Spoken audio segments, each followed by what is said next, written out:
Assalamualaikum warahmatullahi wabarakatuh. Pada hari ini saya akan membentangkan tentang tajuk tugasan saya, iaitu Abu Salih Hamdun bin Ahmad bin Umarah Kushayr Naisaburi pada subjek Al-Tasawuf Al-Muqarran. Sebelum itu, nama saya Muhammad Muhaimin bin Muhammad Razali 054786. Pertama sekali, pada slide yang pertama ialah pendahuluan. Jadi saya akan membentangkannya dalam bahasa Melayu. Okey. Ta'rif dia ialah Al-Qasariyah ni dikenali sebagai pengikut Abu Salih Hamdun bin Ahmad bin Umarah Al-Qasar radhiyallahu anhu. Beliau adalah salah seorang ulama besar dan pakar dalam kaedah tersebut. Kaedah yang dikemukakan oleh beliau ialah menunjukkan dan menyebarkan al-malamah. Yang kedua ialah maksudnya, apabila maksud dalam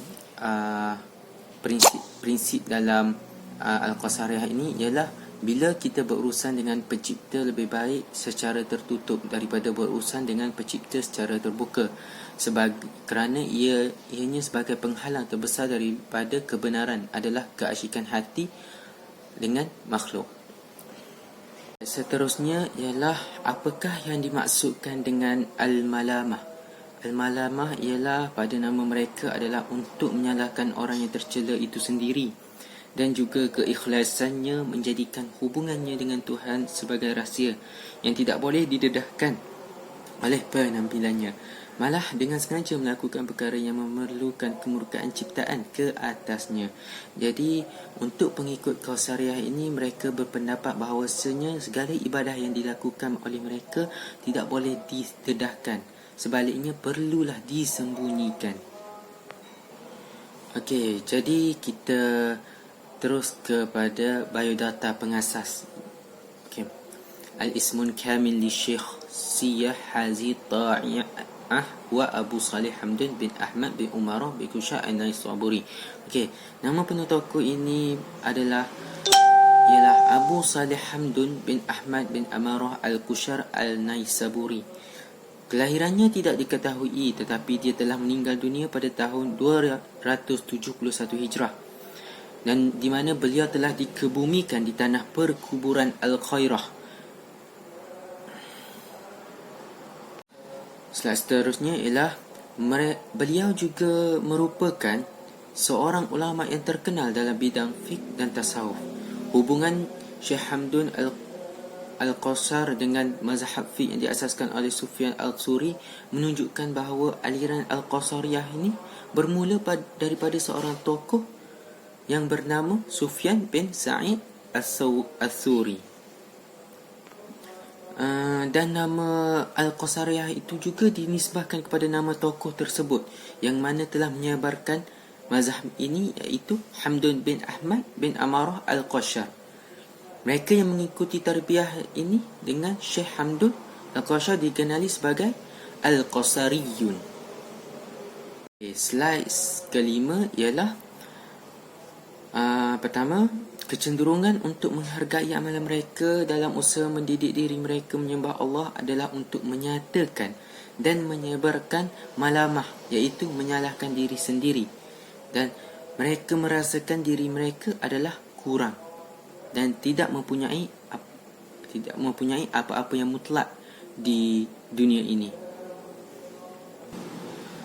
Selain itu, mereka juga ingin melawan tabiat nafsu yang mana suka menunjuk-nunjuk harta yang dimiliki, mencintai dunia dan kedudukan. Hal ini kita dapat lihat di dunia sekarang, ramai yang suka menunjukkan harta mereka semata-mata untuk mendapatkan pujian dan kemasyhuran semata-mata. Jadi slide ke-6 ini kita ingin menerangkan serba sedikit tentang Al-Qasariyah ni, tarikat dia. Tarikat ni berkembang pada pertengahan abad ketiga Hijrah. Pada pertengahan abad ketiga Hijrah di kota tersebut, di Naisabur, di Khurasan. Tarikat Qasariyah juga dikenali sebagai Al-Malamatiyah atau Al-Hamduniyah. Nama ini disandarkan kepada Abu Saleh Hamdun bin Ahmad bin Amarah Al-Qashar radhiyallahu anhu, dan beliau adalah salah seorang ulama besar yang telah mengembangkan tariqah ini. Samping itu, beliau juga telah sedar bahawasanya hakikat manusia itu ialah menggunakan nafsu untuk menikmati keseronokan ataupun kemewahan, manakala untuk mendapatkan keikhlasan dalam diri ini adalah sangat sukar dan sangat jarang untuk dicapai. Namun, ada juga pendapat lain yang mengatakan bahawa tarikat Qasariyah atau Al-Malamatiyah ini dinisbahkan kepada Abu Hafs Al-Hadad Al-Malamati. Hal ini kerana beliau telah meletakkan dasar bagi tarikat ini, iaitu orang yang mengambil masa untuk menyembah Tuhan Yang Maha Esa ialah sentiasa menyimpan rahsia, mencela dan menghina dirinya jika melakukan ibadah, kerana mereka tidak ingin diketahui oleh orang ramai, dan mereka juga ingin menyembunyikan kebaikan mereka. Okey, pada pandangan lain juga mengatakan bahawa nama tarikat ini tidak diambil oleh nama pengasas ataupun pengamal tarikat ini. Namun, ia diambil daripada keistimewaan para pengikut golongan Qasariyah yang suka mencela diri sendiri. Perkataan Malamatiyah ini berasal daripada perkataan laum yang bermaksud mencela dan menghina keras. Namun begitu, mereka juga berasa tenang dan gembira apabila mereka dihina, kerana mereka percaya bahawa diri mereka sangat tercela dan terhina. Mereka ini juga melakukan untuk melawan sifat nafsu, sifat riak dan cintakan dunia.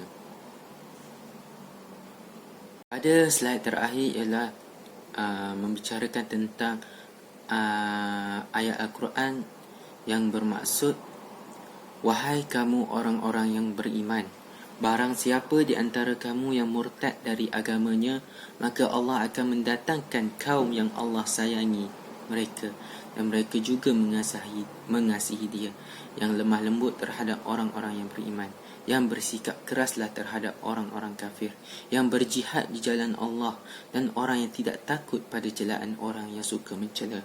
Itulah anugerah Allah yang diberikan olehnya kepada sesiapa yang dikehendakinya, dan Allah maha luas pemberiannya, lagi maha mengetahui. Tambahan pula di dalam sirah pada permulaan dakwah Islam, iaitu Nabi Muhammad sallallahu alaihi wasallam juga menghadapi pelbagai cacian, kebencian, hinaan dan celaan, serta diperlakukan dengan buruk yang mana boleh menyakitkan Nabi Muhammad sallallahu alaihi wasallam, yang mana direjam, darah mengalir ke dalam kasut yang dipakainya dan diusir dari kotanya. Begitu dahsyat sekali dakwah Rasulullah SAW dalam menyebarkan dakwah Islam ini, sehinggalah kita dapat menikmati nikmat Islam pada hari ini. Okey, itu sahaja pembentangan saya pada hari ini. Assalamualaikum warahmatullahi wabarakatuh.